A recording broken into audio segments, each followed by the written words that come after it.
আজকে তোমাদের আমি গণিতের বিষয়ে কিছু ইম্পর্টেন্ট জিনিস বলবো যেগুলো তোমরা ভুল করো, ঠিক আছে? সেই ভুলটা যেন না করো তার জন্য আমি দেখো বোর্ডে দেখাবো। কি না, প্রথমে কি করবে বলো তো, তোমরা এই যে ভুলটা সর্বপ্রথম করো, এই যে একের দাগের যে একের কোশ্চেনটা আছে না, বসে বসে টুকবে না। একের দাগের এক লিখলে দিয়ে এবার যেটা উত্তর হবে সেইটা তোমরা করবে না। দেখা গেলো সেই একের দাগের এক, তো একের উত্তর তোমার মনে করো সি, তো তোমরা এরকম সি মার্ক করে তারপরে তোমরা এইটা লিখবে 5:6 যদি হয়। আর এটা উত্তর কি আমি জানি না, করে নিই। তো আমি কি বললাম, একের দাগের একের এই সি বলে এটা কাউন্ট মানে লিখবে, সি লিখে দেবে না। যেমন দুইয়ের দাগের কী হবে, দুইয়ের সি, তো সি এর কী হবে না BC = 1, মানে এই পুরো অ্যান্সারটা লিখবে। এরপরে কি বলবো, শূন্যস্থানে তোমরা এই কোশ্চেন টোকার দরকার নেই। তোমরা একের দাগে দুইয়ের দাগে যেগুলো থাকে কোশ্চেন টোকার দরকার নেই, ডাইরেক্ট কী লিখবে না, দুইয়ের একের উত্তরটা লিখে দেবে, ঠিক আছে?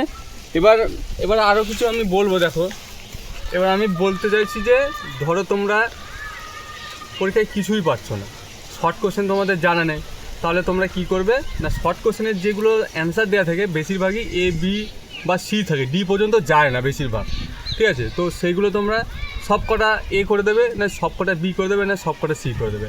যারা জানে না তোমরা এটাই করবে, ঠিক আছে? আর যেগুলো সত্য মিথ্যা থাকে সেগুলোর মধ্যে তোমরা কি করবে না সব সত্য করে দেবে, না সব মিথ্যা করে দেবে। এবার বেশিরভাগ মিথ্যাগুলোই আসবে, আগেরবার সত্যগুলো এসছে, এগুলো তোমাদের খেয়াল করবে, ঠিক আছে? এবার যে বিষয়গুলো আমি বলবো সব থেকে ভাইটাল জিনিস, হ্যাঁ, এগুলো তোমরা কখনোই ভুল করবে না। ধরো তোমরা প্রয়োগ পেয়েছো, প্রয়োগ কমন পাওনি, ঠিক আছে? প্রয়োগ আসেনি তোমাদের, প্রয়োগ থেকে কি করবে না, প্রয়োগে তো লেখা থাকবে যে প্রমাণ করো যে এইটা সমান এইটা, তাই না? প্রমাণ করতে দেবে। তো পরীক্ষার হলে তোমরা কি করবে, যে কোশ্চেনটা দিয়ে দিয়েছে, বাট কি প্রমাণ করতে হবে, কি সেটা তোমরা লিখবা, প্রমাণ করতে হবে সেই জিনিসটা লিখবে। ধরো এইটা বলে দিল AB এর whole square = CB whole square plus AC এর হোল স্কোয়ার, এটা দিয়ে দিল। তো এটা প্রমাণ করতে হবে বলে লিখলে এইটুকু পার্টের জন্য তোমাকে 1 নাম্বার দেবে। প্রমাণ করতে হবে, যেটা প্রমাণ করতে হবে সেটাতে যদি তোমরা কোশ্চেন দেখেও লেখো না, তোমরা এক্সট্রা একটা নাম্বার পাবে। আর একটা বিষয় কি বলছি, ধরো প্রয়োগে দেখা গেলো একটা বৃত্তের ওপর, ঠিক আছে, এই একটা বৃত্ত, তো বৃত্তের মধ্যে মনে করো AB ব্যাস বলে দিল, ABটা লিখলাম, ওটা কেন্দ্র বলে দিল, ও লিখলাম। ধরো এখন বলছে বৃত্তের উপর অবস্থিত একটি P বিন্দু নিল, তাহলে P বিন্দু নিলাম, তাহলে এই একটা রেখাংশ টানা হয়ে গেল, তাই তো? এইটুকু ছবিও যদি তোমরা এঁকে দিয়ে আসো তাতেও তোমরা 1 নাম্বার পাবে, এইটুকু লিখে দিলেও 1 নাম্বার পাবে, ঠিক আছে? বা দুটো মিলে তোমরা 1 নাম্বার পাবে। না পাওয়ার থেকে যেটা পাচ্ছ সেটাই তো অনেক ইম্পর্টেন্ট, না? তো এই ভুলগুলো তোমরা করবে না, যেটুকু পারবে সেটুকু করে দেওয়া যাবে। মাধ্যমিকের নাম্বারগুলো কী করে বলো তো, পাটে দেয়, পাটে নাম্বার থাকে। তো তোমরা এই জিনিসগুলো যদি কিছু না পারো, যা বলা আছে সেটা যদি টুকে দিয়ে আসো না, তাও তোমাদের কি না 1 স্যাররা দিয়ে দেবে। খালি পেজে তো নাম্বার দিতে পারে না, কিছু লিখে আসলে সেটা নাম্বার দিয়ে দেবে।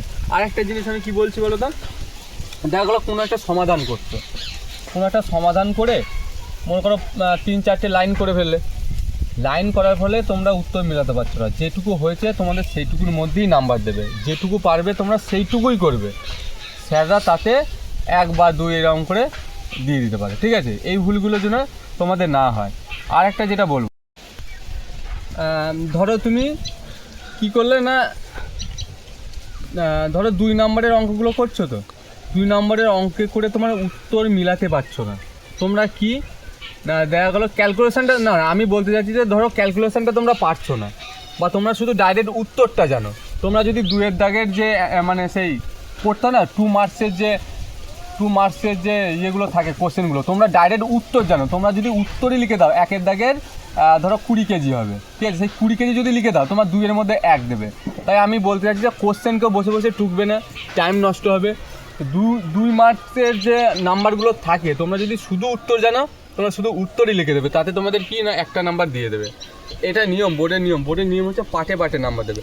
আর একটা জিনিস আমি কি বলতে চাইছি, যে ধরেই তোমরা না সেই সম্পাদ্যটা করতে যাবে না, কেননা বিশেষ করে অন্তবৃত্ত তোমরা করবেই না, অন্তবৃত্ত মিলতে চায় না, হঠাৎ মেলানো যায়, সেই পরীক্ষার হলে না একটুখানি ভুল হলেই আর মানে সেই ঘাবড়ে যায় যে কী করবো না করবো, ঠিক আছে? আমরা তো পরীক্ষা দিয়েছি, আমরা জানি। তো কী করবে না, অন্তর্বৃত্তটা করবে না, মধ্য সমানুপাতি করবে আর লাস্টের দিকে করবে।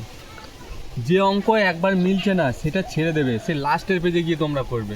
কেননা দেখো মানে করার স্টার্টে মানে করার সময় তোমাদের একটা অঙ্ক বেড়ে গেল, তোমাদের মনে একটা সেই সমস্যা হতে পারে যে এটা পাচ্ছি না ওটা পাচ্ছি না, সেই ক্ষেত্রে কী হয় না, পরের অঙ্কগুলো তোমরা ভুল করে ফেলবে। তো এই ভুলগুলো করবে না। আর একটা জিনিস আমি কি বলতে চাইছি বলো তো, বাড়ি থেকে প্রস্তুতি নিয়ে যাবে যে আমি কত দাগেরগুলো আগে গিয়ে করব। বড় কোশ্চেনগুলো আগে করবে, 5, 6, 7 এই যে মানে দাগের নাম্বারগুলো আছে না, বাড়ি থেকে যে 15 মিনিট তোমাদের টাইম দেয়, 15 মিনিট যে প্রশ্ন থাকার টাইম দেয়, তোমরা কী করবে না 5-এর দাগে কী আছে, 6-এর দাগে কী আছে, এগুলো আমরা পারবো, এগুলো মানে দাগাতে তো দেয় না, তোমরা এরকম রুল দিয়ে এরকম মার্ক করে রাখবে যে আমি এটা পারবো, ঠিক আছে। ওইগুলোই দেখবে, তোমরা শর্ট কোশ্চেন গিয়েই দেখবে না, তাতে ঘাবড়ে যাবে এটা পারবো না ওটা পারবো না। তোমরা কী করবে না 5-এর দাগে যে সমাহার বৃদ্ধি থেকে আসবে, 6-এর দাগে কী আসবে সমাধান থেকে আসবে, 7-এর দাগে কী আসবে করণীয় থেকে আসবে, 8-এর দাগে কোথা থেকে আছে অনুপাত সমানুপাত থেকে আসবে, এগুলো তোমরা গিয়ে ফোকাস করবে। হ্যাঁ, গিয়ে শর্ট কোশ্চেন এটা হচ্ছে না ওটা হচ্ছে না এরকম করবে না। তার 15 দাগে যে থাকে রাশিবিজ্ঞানগুলো খেয়াল করবে, এগুলো তো নাম্বার পাওয়ার সুবিধা, এগুলো তোমরা গিয়ে 15 মিনিট এইগুলোই দেখবে। ফালতু শর্ট কোশ্চেন দেখে ঘাবড়ে যাওয়ার কিছুই নেই। আর আরেকটা জিনিস যেটা আমি বলতে চাইছি, শেষ কথা, অঙ্কে তো আর বিভাগ ক খ নেই, তো শর্ট কোশ্চেনের জায়গাগুলো তোমরা না পারলে রেখে দেবে। এই শর্ট কোশ্চেনের মধ্যে তোমরা বড় কোশ্চেন এসে ঢুকিয়ে দেবে না, তাতে কী হয় না স্যারদের নাম্বার দিতে প্রবলেম হয়, আর স্যাররা যদি মনে করে আমি কেটে দেবো তাহলে কেটেও দিতে পারে, বুঝেছো। তো যেখানে যেটা আছে না পারলে টুকে রাখবে, ঠিক আছে, পরে করবে তোমরা সেটা। 1-এর মধ্যে 4 নিয়ে চলে যাও না, 4-এর মধ্যে 5 নিয়ে চলে যাও না, এই সব করো না, ঠিক আছে। তো সবারই পরীক্ষা তোমাদের ভালো হোক, আমি এটাই আশা করি। আর তোমাদের যদি কোনো অঙ্কে, আর কিছু কিছু বোন বলছে যে দাদা 2 মার্কসের সাজেশান দাও, তোমরা যে অঙ্কগুলো পারছো না আমার কমেন্ট সেকশনে বলো, আমি ভিডিও বানিয়ে তোমাদের দিয়ে দেবো। হ্যাঁ, আমি কিছু 2 মার্কসের টাইপগুলো দেখিয়েছিলাম, কোথা থেকে আসে, 2 মার্কসের অনুপাত থেকে আসে, তোমার দ্বিঘাত সমীকরণ থেকে আসে, সাইন থিটা কস থিটা থেকে আসে।